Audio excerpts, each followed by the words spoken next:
Eyes on me. I couldn't resist.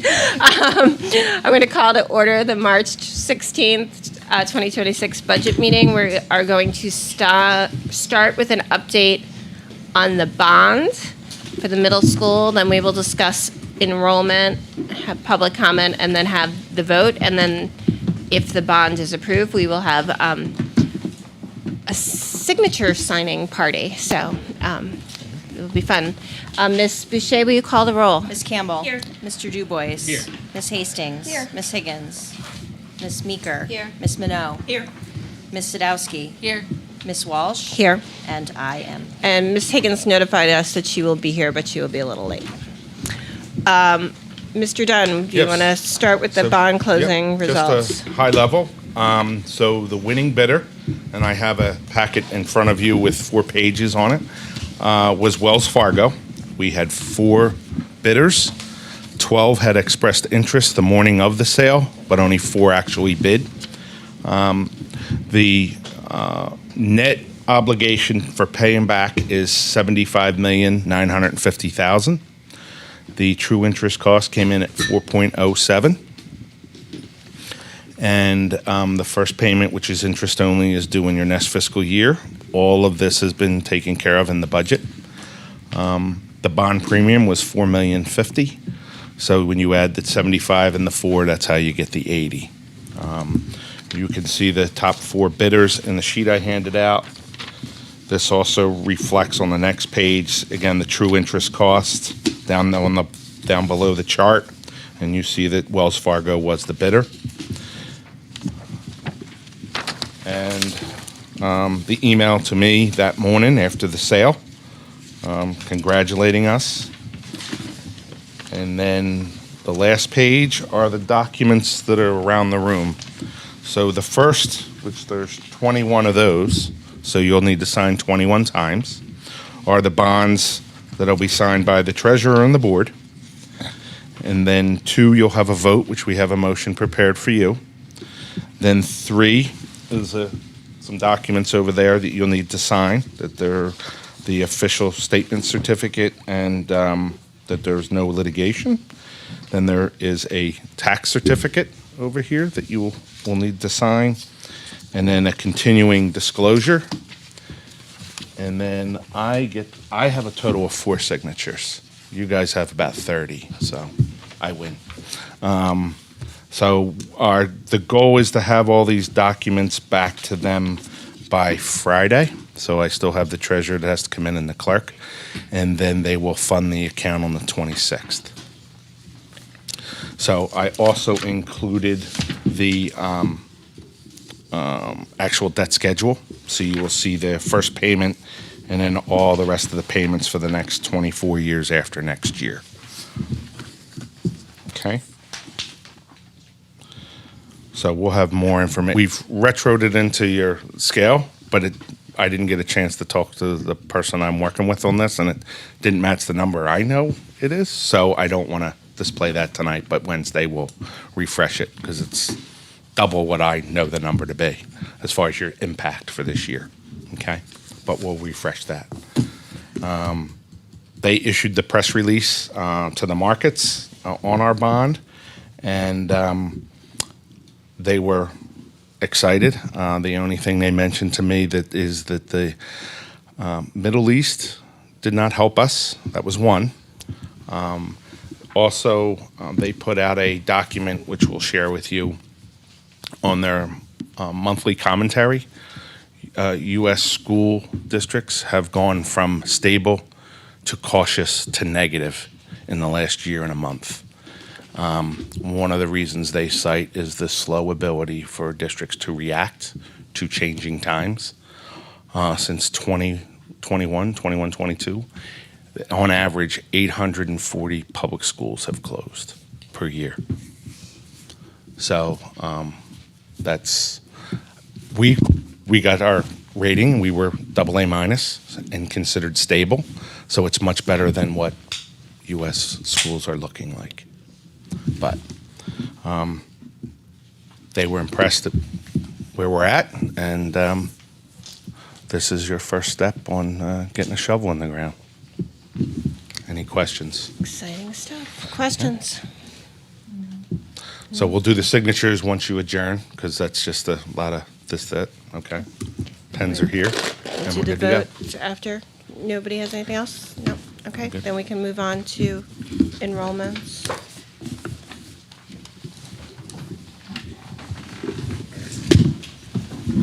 We got Principal Chris Gallo and Assistant Principal Kylie Schloskis to go over the high school enrollment numbers. We did previously, when we talked earlier on in our budget session, over the elementary school enrollment numbers. That was the long spreadsheet that went out, Yep. so we covered those. In the past, we've had a printout of this presentation.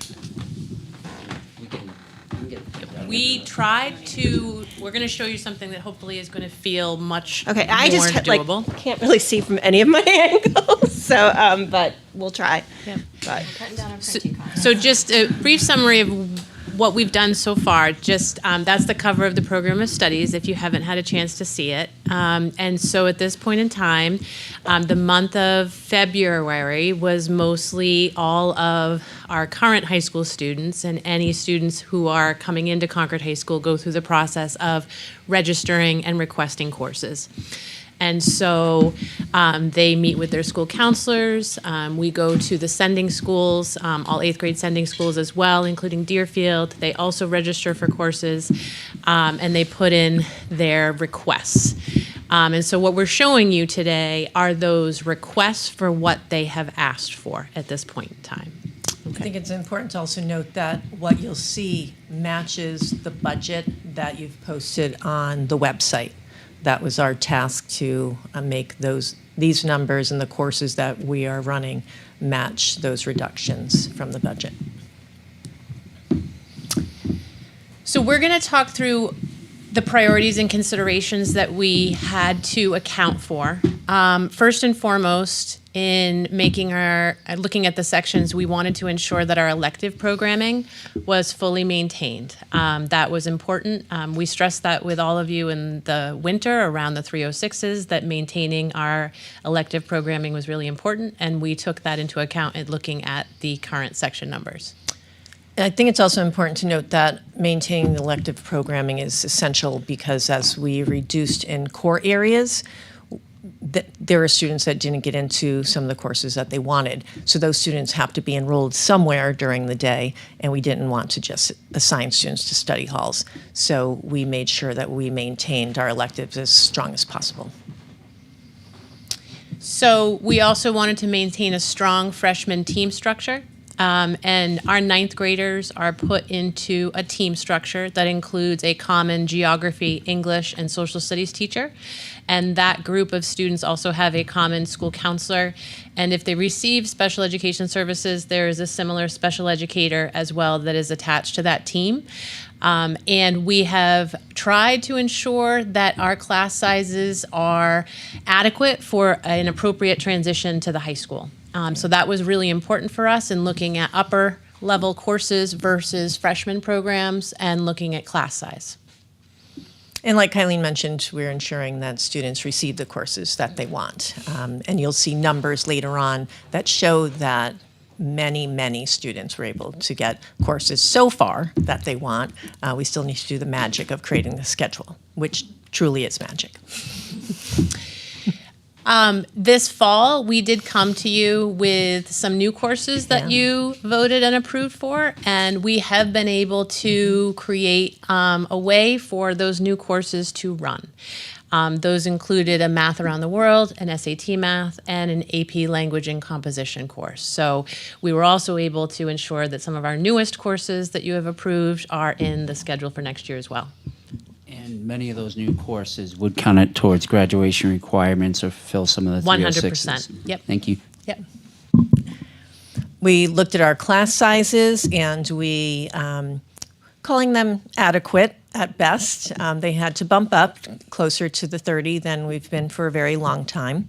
And so just some factors to consider: student behaviors in larger classes of 30, assessing more student work, especially for those social studies and English teachers, and differentiating and providing interventions just becomes a little more complex, but we'll be working on that.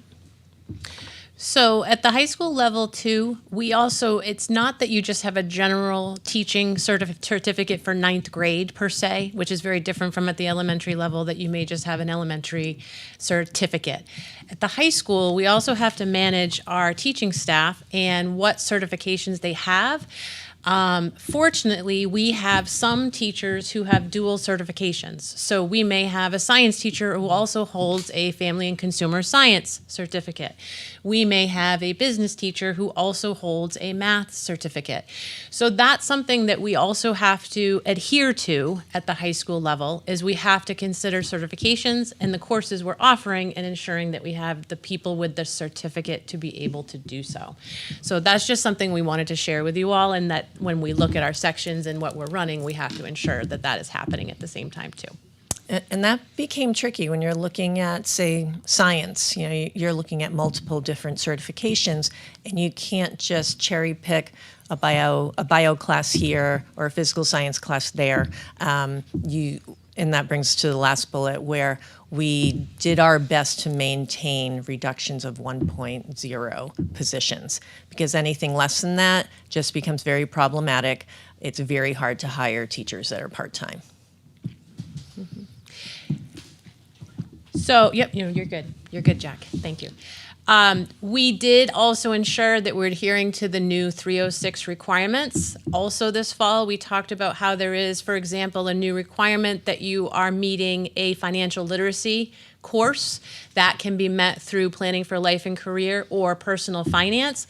Those two courses in the business department now become requirements. And so whereas in the past, business courses were all electives, we had to keep in mind that now there's two courses that are not just electives, but they're now requirements, and we do need to fulfill those sections.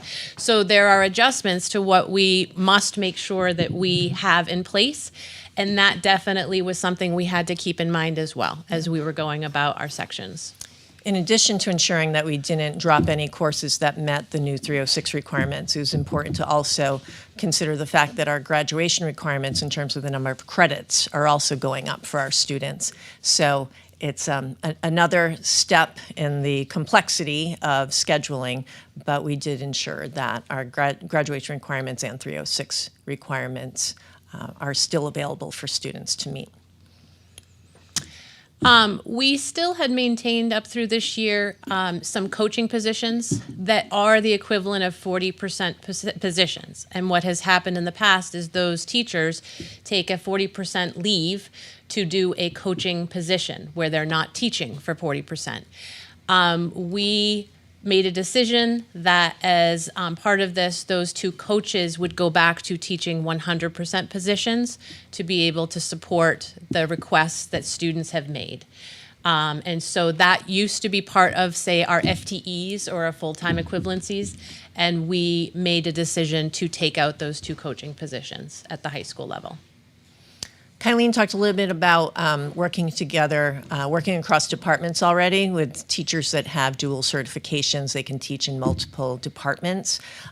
We're also getting a little creative in addition to that, where we know that a teacher can teach outside of their certification up to 0.4 FTE. That's essentially two classes. So we're trying to get creative there in terms of having someone in, say, mathematics teach a life studies class. That's not actually accurate, but something close to that will probably happen. The other piece that we're looking at is we had some courses that had very low requests. Yeah. We may have had a course that had 7 requests.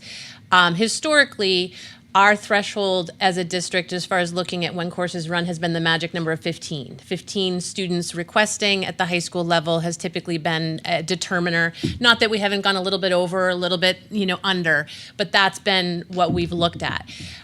What we are thinking about doing a little bit more of next year is combining courses. There's already a history to this. For example, if there aren't enough French 5 students, we've run a section of what's been French 4/5. And a student on their transcript, they're in the same class, the same period of the day, but some students have French 5 on their transcript and some students have French 4 on their transcript. And that way they're still allowed to progress, but they're in the same class. We've also historically done that with AP Physics 1 and 2. where the AP Physics 2 students, that's typically been a low enrollment, and the teacher actually has all of the students together and manages the 90-minute period where there's some direct instruction for both groups. We're thinking of potentially expanding that a little bit. For an example, music theory and AP music theory. We had many students sign up for music theory, but AP music theory was low. So we are open to considering some other ways in which we may combine courses so that students can still continue in their passion and their interest in those kinds of electives. It's work for the teachers to envision, and it's doable. It's not easy, I will say that, but it is doable, and it allows for students to continue in that work. So we're open to other courses that may go in that direction. We've done our best to maintain our interventions. There are a few places where we needed to reduce some prep classes just because of lack of staffing for them. But we're definitely very focused on our math, ELL, reading, and special ed.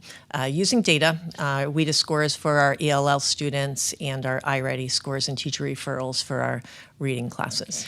When you look at the next slide eventually, don't go just yet, Jack, but when you go to the next slide, you'll see that the departments are your world language, your math, your science.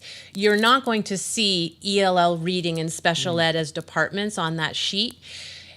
Their supports and interventions are very much based on their IEP goals, on their iReady scores, and there can be fluctuation in their programming from now all the way until when we start in September. For example, we don't get new WIDA scores for our ELL students until May.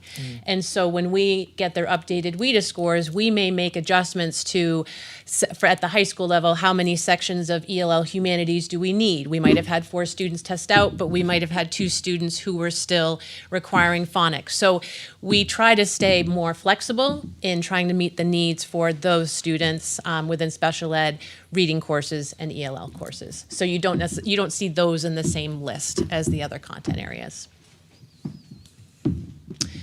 So this is, I'll talk through what we have here. Can you see it, Pam?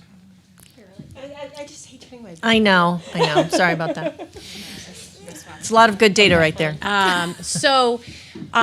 In the art department, we have 9 courses planning to run next year. We had 6 courses that we selected to not run due to low enrollment. What that means is they had anywhere from maybe only 3 students elect to take that course to perhaps 10.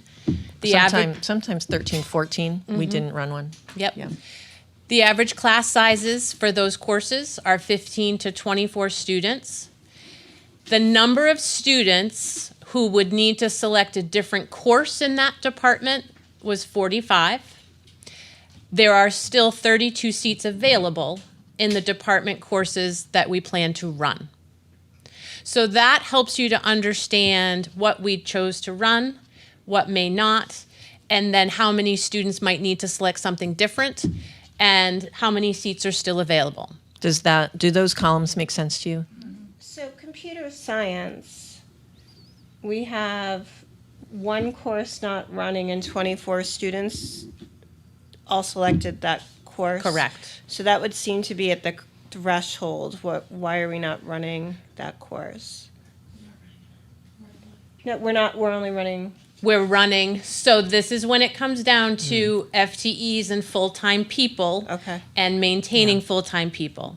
So we had to make some decisions about what would run or not run to start making sure we weren't getting into needing a 20% teacher. Okay. Because it's going to be very difficult to find a 20% business teacher. So if I read that correctly, Kylene, across all options for computer science, we only had enough enrollments for one section. We had, we only have the Correct. staff for one Staffing. section. Yes. So 49 Gotcha. kids signed up, only 25 got it. You got 24 it. didn't because of staffing. Yes. Correct. I think we're confused by the one course due to low enrollment. So One in the we second only column. ever offered 2 computer science classes to begin with. So there was low enrollment in one of the courses. We chose to run the other one. So there are students who would need to pick something else if they So wanted to. all of those 24 students didn't necessarily sign up for the class that's not Correct. running. Okay. Well, in that case, they did because there's only 2 courses. And if you were in a larger one, you wouldn't necessarily know exactly which course it was. So for example, in business, let me go down. So in business, there's 7 courses running. There's 2 that are not due to low enrollment. There are 13 students who may need to select something different because 13 students amongst the 2 courses that were low would need to pick something else. However, there are still 36 seats available across the other business courses that we plan to run next year. So those 13 students, what would happen in this process is somewhere along the spring is their school counselors would meet with them and say, the course you selected is not running. There are seats in this other course. Would you prefer to take this other course? And there are still 36 seats available in other business courses in the department.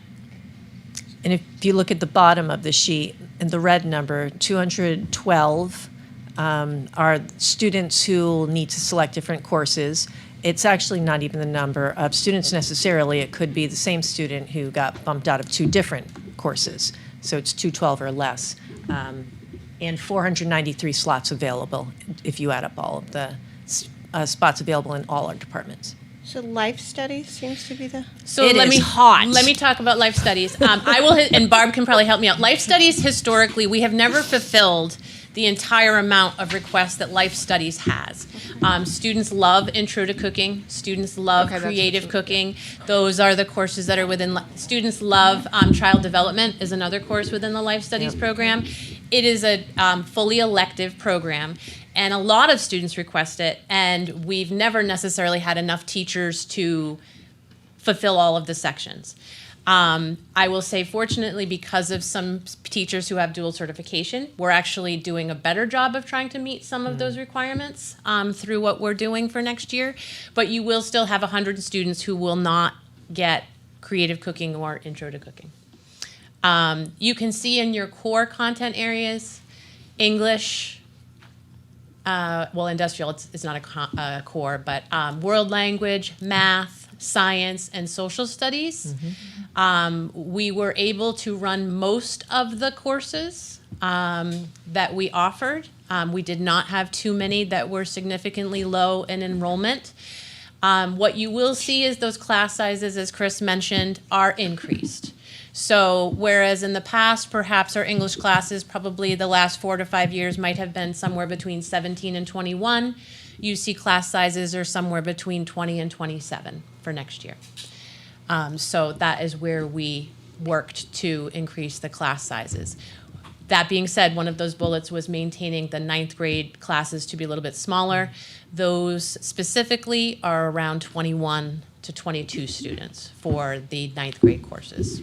So, but when it came to electives for juniors and seniors, we were more inclined to increase fewer behavioral challenges, more students who are electing to take them. So those were the classes that we perhaps looked at class sizes of 27 to 29. The music 128 is not a misprint. I just think it's always important to let you know that band is just one section, and they have all 128 together in that band room. And so their class ranges really do go from 17 to 128 at a time. They're masterful at what they do, but it is challenging work. We had So- higher enrollments in music this year than this and the past year. band numbers are higher Yeah. for band. So, if you have some questions about specific courses, I can try to address those. But like I said, I thought it was most important for you to see what we were able to run and not run, and what the class sizes would be, and if there's still space for them to go elsewhere, which there is.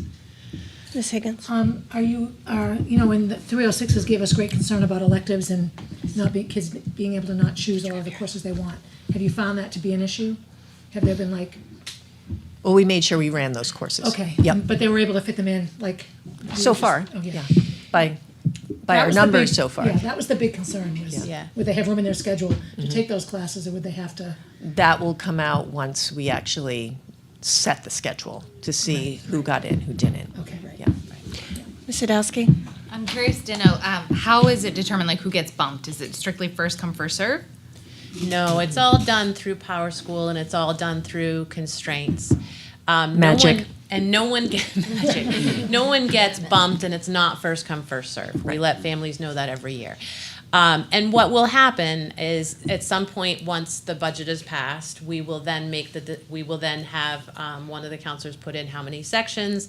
We do iterations of the schedule one after another until we get to a high percentage rate of the fewest scheduling issues for students, and then that's when the school counselors go to pretty much hand scheduling and meeting with the individual students and saying, you have a conflict, you can't seem to fit in your economics class and your AP bio class, let's look at your schedule. So the counselors do a really nice job of that at that point. It's a lot of work on their part. Yeah. So then there are no asymmetries as far as when students figure out what they're running for a schedule. Say that again. So you'd mentioned like someone might have to have 2 classes where they didn't get what they had preferred. And it sounds like since it's not first come, first serve, it's more schedule dependent. Yeah. So that being said, everyone still finds out their schedule at the same time. That is correct. And then the school counselors have a line out their door where they go and they work through everybody and their needs. They're the most patient human beings in the month of June known to mankind. Yes, yes. In the first 3 days of school. That's correct. That then too. Yeah, yeah. Other questions? We're talking open enrollment on Wednesday night, so I assume you're going to be here for that too. Wouldn't miss it. So that can probably wait. One of my questions is, we're going to go ahead and plan like we're going to have some control over open enrollment, but also thinking ahead of, what if the state signs that bill that says we don't, and what you would consider us having for space next year. You don't have to answer these yet. I'm just Wednesday. But also, my understanding is that CRTC students already can sort of choose to come open enrollment to Concord High School. And are we and I don't see Principal Fowler, but are we asking them to apply when they're applying for the CRTC? Like, are we asking them to tell us in advance? And The short answer is we're not necessarily marketing that they have the option, but it is part of the agreement. They are notified they have that option. Okay. And we've had very few take advantage of it so far. Okay. But as of right now, they're not declaring it necessarily as they're putting in for their course. But we're not asking them to declare it when they're putting No. it? No. Okay. Thank you. Ms. Hastings? My big concern with this, and I appreciate so much all of the work that I imagine has gone into creating this little miracle over here. The class size, and where you mentioned that behaviors could become an issue, the grading and all of that. That's something we need to take into consideration. And class sizes of 30 high school students seems like a lot. Do you need something, I guess what I'm trying to get at is there going to be a new standard for behaviors? Sort of a, we're all working together on this, but maybe some things that have been slipped through before we can't allow anymore because there's just too many people in a room. And do you need something is there something that the board should be considering as well, a policy on how we behave in school? And I don't know. I'm pretty confident that all students understand the expectations. It's just whether or not they're physically capable on one date or the next. Right. And I don't think there's any student who's trying to blow up the school in terms of their behaviors, but sometimes they just need to. It's communication. They're communicating And the their possibility needs. of that when you've got 30 students in a classroom is that maybe their needs aren't getting met quite that's as very readily true. as they had been before. And so we'll need to be prepared for that, meaning you. I say we, but it's really you guys that are going to have to Well, yeah, carry and the brunt of perhaps that. with a smaller administrative team. So that's very Right. challenging. Do you have a comparison document for last year class sizes? Like this one? I don't have that. I wondered Or you guys current would. year. I wondered if you'd want to see in comparison You with last did. year. I did. I brought that up this afternoon. knew So I was anticipating. I will say, observationally, anecdotally, I would say, like I said, when I was looking through our class sizes, we were probably more towards the top end, being 21 to 22, not the hires of the 25 to 28. I think as you walk around the building this year, you don't see those high numbers, but you might see 21, 22 students in a class. So I would say on average in some of our classes, you're seeing 4 to 6 more students in those classes.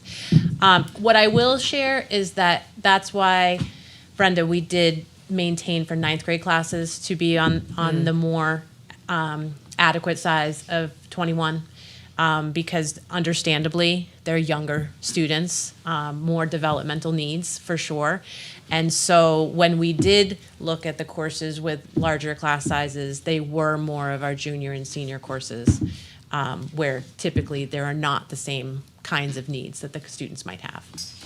So, Well, thank you for that. I appreciate you asking that. As somewhat, what percentage of our students go on to higher education after? 40, what's on the, about 40%. I mean, I'm trying to picture we're the upwards of 2-page. Yeah, we're upwards of 65% going on some post-secondary education, and then the other 35 between armed forces, workforce readiness. I was just thinking, those seniors that are going on to college, they're going to be going to like intro classes of 120 students. So it's not a bad thing for them to get used to a bigger Being a class face of the size. crowd. Yeah. Yeah. Other questions? All right, well, thank you very much. Thanks for having us.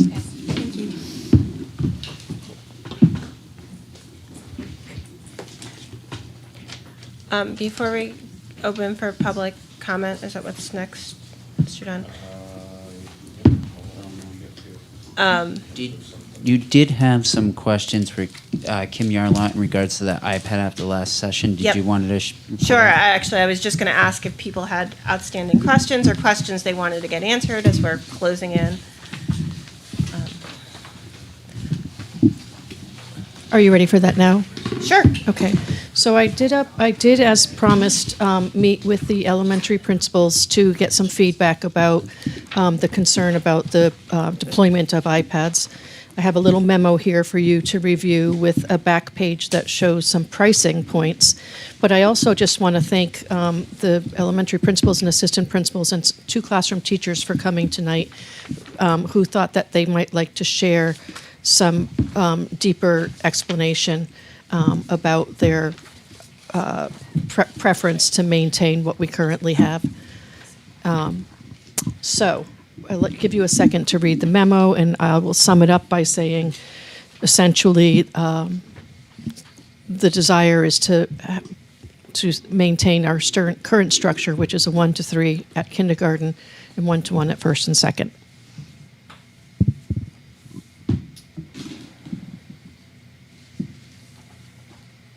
Is everybody ready to hear from the principals? Thinking. So are there persons here who are willing to come and speak to that, that desire to maintain? I know you have, Katie, you have 2 first-grade teachers, maybe who could help explain a little bit about daily usage. I don't want to put anybody on the spot. You don't have to talk, but I know that you came prepared to share some ideas.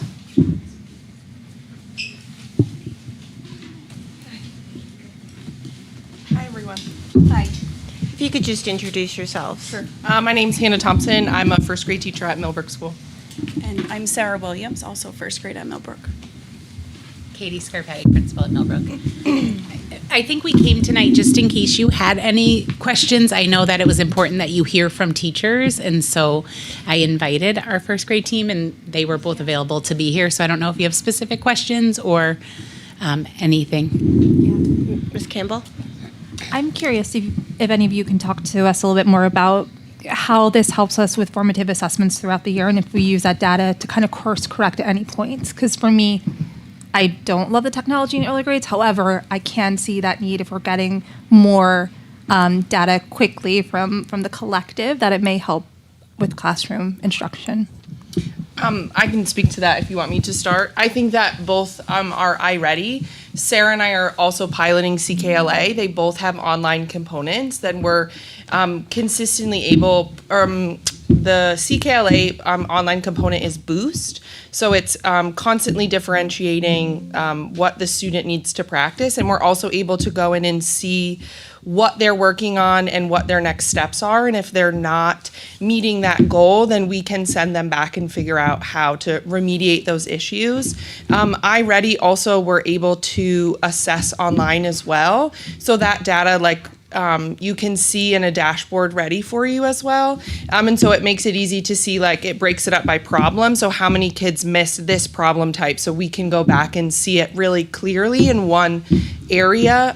So that helps us, I think, accurately look at assessment and look at data and figure out what our next steps are and where we need to go and what we need to clean up. How much time are your students spending on devices in an average day? So I think the literacy app is really the only app that is sort of a daily app, and that's probably anywhere from 10 to 15 minutes, depending on how long it's taken them to get logged in and focused and started, and then when it's time to clean up again. Math has one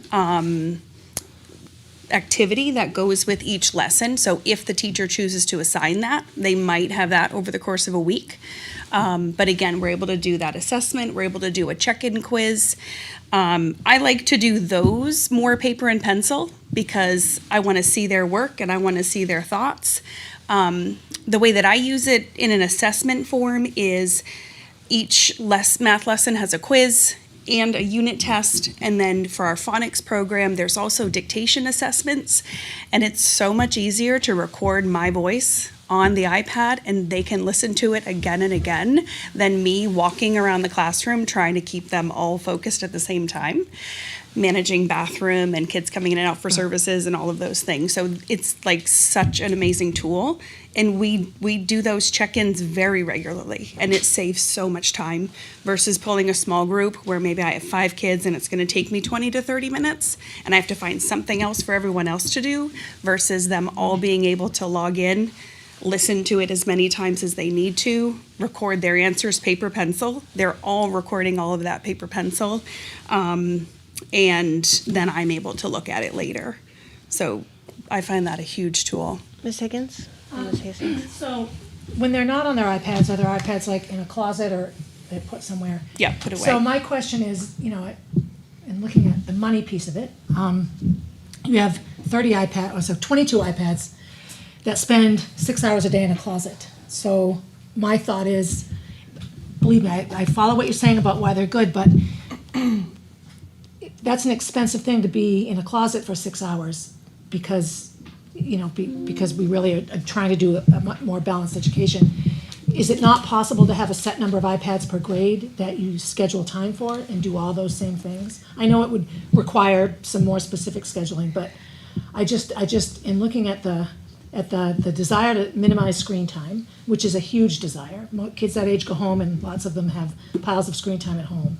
We're really pushing the pencil paper piece. I don't want to take iPads away from students, but I don't understand or feel comfortable with every student having a dedicated iPad that spends 6 hours a day in a closet. That I have a hard time financially supporting that. And I think it's worth grade level teachers sitting together and figuring out, okay, if we had, 30 iPads for our grade, how would we manage this? How would we be able to get done what we need to get done? Do you want to respond? I think that I hear you. I think the tricky part for us is that in first grade, we have 3 classes that are on the same literacy schedule. So we you're all doing it at the same time. There's 5 sections of first grade. So there's 3 of us that have 20 to 21 in the first section, and then 21 and 22 in the next. So it would be challenging for all 3 of us to get all of our kids on. If it is a mandated, we have to be on Boost or we have to be using Lexia, it would be incredibly challenging to do that. Are all of our literacy programs reliant on the iPads? They all come with that component. In the end of the day, it's our choice of whether we use that component, but that's a valuable piece where our whole group instruction is on grade level, and there's, a third of them working above and a third of them working below, and those apps allow their needs to be met and giving that instant feedback. So that's where we find the value in that. Ms. Hastings and then Ms. Campbell. Are the assessments that you give from these programs online currently, are they available in paper form as well? So we don't give the iReady diagnostic test like the older grade levels do. I thought you said you give some assessments. iReady comes with a quiz option online or paper pencil. And so the teacher has the choice there. And then when I'm doing like foundations assessments, which is assessing phonics and dictation sort of skills, I'm using the app Seesaw. And so I've created an activity, I've recorded my voice with the assessment questions, and they're listening to my voice read them the questions, but they're recording paper pencil. So it's a little different for like a beginning of the year diagnostic test to place everyone in a math class. We don't use it in that way. Ms. Campbell? So it's not, going off of Brenda's question, so it's not standardized across the whole grade? No. Okay. I think Yeah. our math coach has worked with each grade level, well, first and second, not kindergarten, but to do some of the comprehension checks or the math quizzes on the iPad so that that data is right there. And then you can actually share that data with your class, right? Like it puts that graph right together. Right. So they have all tried it. So some use it more frequently on the Right. iPad. Got it. Mr. Yes. DuBois.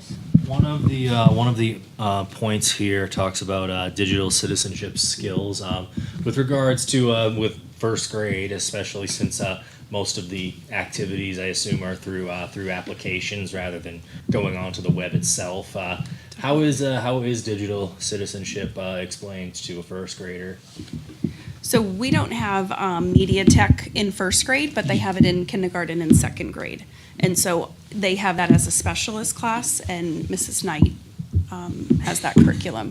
And so our digital learning specialist introduces it to them, and then it's monitored, and it is very, restricted on what they have access to, so it allows that safe way to kind of use those apps appropriately. They're never on YouTube. Right. So if I find a guided drawing, so I did a nonfiction unit and they could choose 3 different animals, and then when they were creating their books and doing their illustrations, I found a guided drawing of a sloth, clipped that video, put it on Seesaw, so when they click on it, that's the only thing they see. They're not looking at any ads, they're just following that guided instruction. So that's a way we could give them that opportunity to practice, for their animal, but very limited, very safe. Ms. Hastings? I'm going to ask a loaded question, and I understand that you'd be speaking only for yourselves, not all elementary school teachers. But if it came down to larger class sizes or iPads, what would you pick? I think it's misleading to suggest that that Well, would be. Like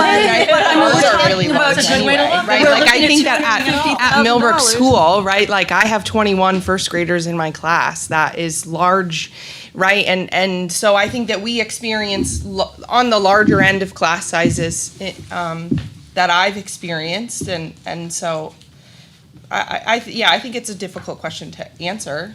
It's a good one to ponder, though. Because it could be the reality that we're faced with is positions or technology.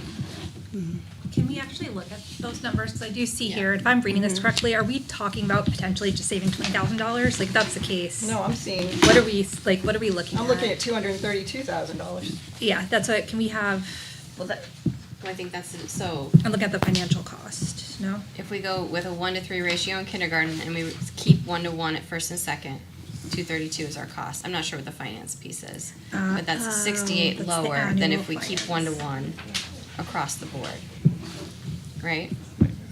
But yeah, the Jeff, bottom all is you, the our friend. annual Hi. cost. As I mentioned before, we have put this in at 0%, so the finance would apply if, again, it's your choice, but all we did was create a budget to keep within your 650.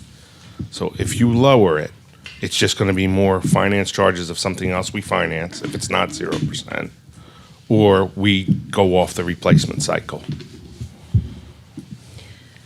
And I guess my point is that it's a significant amount of money and could be a couple of teaching positions that maybe we could reduce class size if, it's one, or maybe it will come to one or the other. It hasn't at this point. I'm not saying that it has, and I'm not asking you to speak for everyone, because I know you can't do that, but it's something to think about. Right. I just want to point out that in our budget, the cost of the iPads right now, I think, is $75,000. It's the lease price. Yeah, Finance price. which is what we have budgeted, because we have it budgeted as Well, a. then what are these other Those are the numbers? costs over 4 years, or 3. So, but this is But the. we're agreeing to that if we buy. Right, but I'm So just saying $300,000 $75,000 isn't going is to buy. a year. Buy us a teacher, though. Could buy us a new teacher. Good. A new teacher, a young teacher, maybe, I don't know. I just want to reiterate that the technology piece is a conversation that started because of budget reasons, but also has a little element of like, hey, maybe we leaned so far into tech because of COVID that maybe there's an opportunity to talk about leaning out. Right. That's where this conversation is for me, with your expertise and advice. It's a process from my perspective. As far as savings, we're exploring a lot of cost-saving measures that are very uncomfortable for us. And so it's not so much about teachers or tech or facilities, or it's really like, how do we wash it out over the whole system so that there's no one department that bears the brunt? From my perspective, because we are talking about personnel and you're talking about class management solutions using tech, it would be my opinion to keep tech at a smaller cost to provide some relief for any personnel changes and any increase in class sizes that we're talking about, because it sounds like a good class management tool as well. So I just want to, I appreciate Brenda's exercise, which is, what do we do with the cash we've got? And if you guys were like, oh, get the iPads out of here, it's fine, that's a response, right? But I think it's more nuanced and requires balance, and I appreciate your feedback regardless, because we'll eventually have to make those I would love to hear from elementary school teachers from other schools, because I've gotten significant feedback that said just that. Get them out, not necessary. And that, that they're not here to share. So, I think this is a very multifaceted issue, as you hit upon. Well, and I think putting aside the budget issue, and this is more of a superintendent and principal's question, is that we need a way to evaluate whether this is an effective, if this is the most effective educational tools that we should be using. I mean, there's I think a lot of parents are pushing back against digital because they feel like their kids are too much. But, there was a story, I think it was in the New York Times last week, and the opening story was, how was school today? It was horrible. Why? Well, today was an iReady day. And, that's just one kid, and that's just one. But I do think we need to evaluate whether this is effective. And I don't know that anyone has. We made this giant switch, and, how we compare and how we look, I think we just need to figure that out. And first, thank you, both of you, for coming. I really value what you're contributing to this discussion. And I would say, in order to get accurate representation of where teachers are at with this technology, and I think the other end of the coin is they are young students. Perhaps they could weigh in, but also the parents' perspective on this would also be another good data point to take into consideration. I don't know that we would get it in time for the end of this budget, but I do think, to your point, a lot of these things we're talking about, iReady, a new ELA program, at various levels from K through 8, even at the high school, the programs that we're using right now, it would take us some time to do a holistic evaluation of our reliance on technology and the benefit of it. Well, even just sitting here, I think I heard one teacher say, have them do the assessments, pen and paper, and I think another may have said that they do them on the iPad. I'm not sure, so I don't want to speak to you, but do we know which is better? Like, and, you know, and should we have I'm going to turn that back over to you, Yeah, but to say, absolutely. like, this is something I think we could take a you deeper need to look at. sort It of would take us some figure time. out and say, well, no, they should always do them online, or they should always do them on pen and paper, because this is the most effective learning tool. And I would vote for pen and paper because my kid was first grade in COVID and his handwriting is atrocious. He doesn't know how to write at all. I do think that it is a deeper conversation, and I think we should be cautious of, like, it's all good or all bad, Yes. right? Because Lexia, for example, provides that immediate feedback. When I was in the classroom, like, it feels like a million years ago, and they did a worksheet for 10 minutes completely wrong, they'd practiced, and now that was the skill they gained. It didn't matter if it was right or wrong. And so there are benefits. It helps some of our multilingual students where there are translations available. It reads to students who might be below grade level. So it isn't all good or all bad. It is up to, I think, professionals on how do we use it effectively to meet student needs without overdoing it.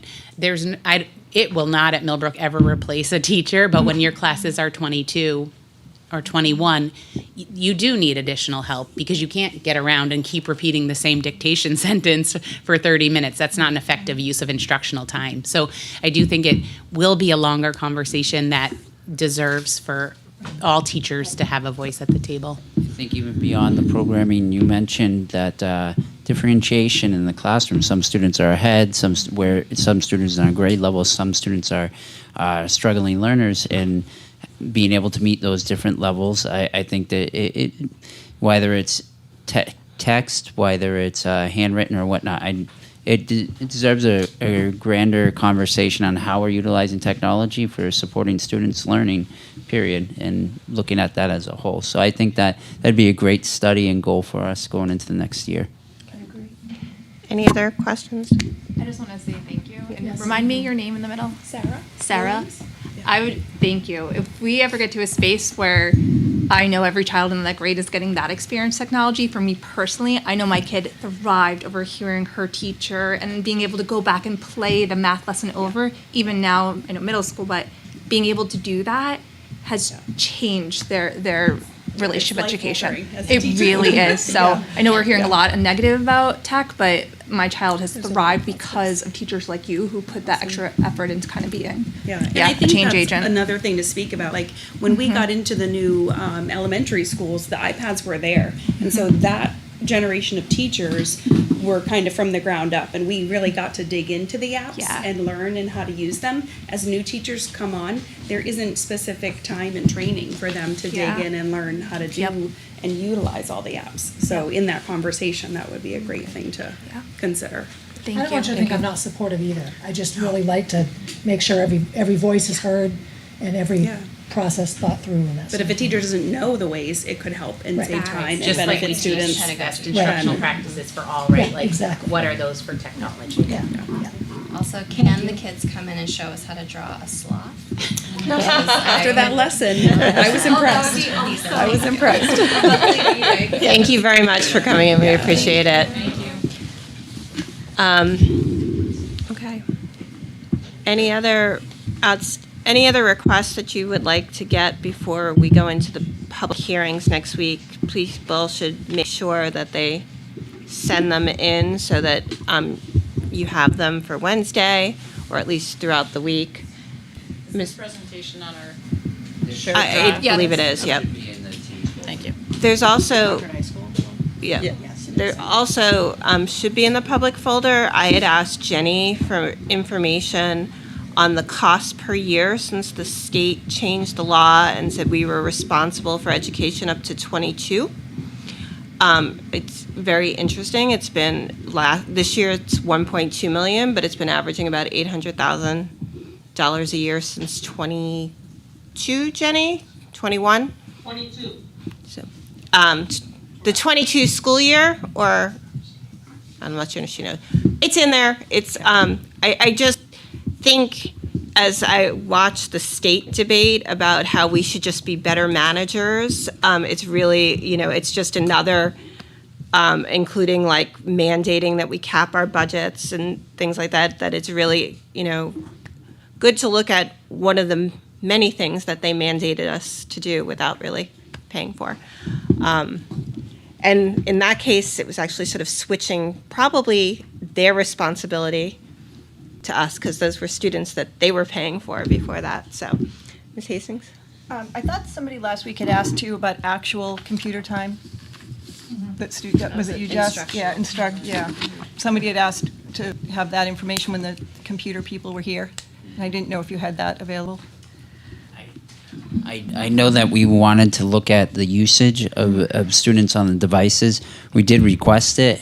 They have to go through each device per school, so it's going to take a little bit of time. Okay. I don't think, going back to our greater discussion, I don't think we'll have it, probably not this week, but in the coming weeks. So we won't likely have it for the budget. Wait, no, they're given a specific breakdown across grade levels, a time frame of the day that students are using it, and quite a bit, so that you can get a full scope of it.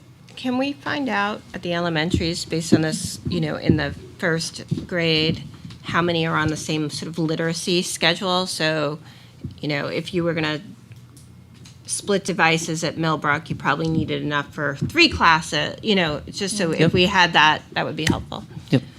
Were we going to revisit the credits need to graduate with phys ed? Or is that like a later item? I think that's a later item, yep. Okay. Are we doing a non-public to talk about any personnel tiers or anything? Well, let's go to the bonds first, which means I will open it up for public comment. Would anyone like to testify this evening?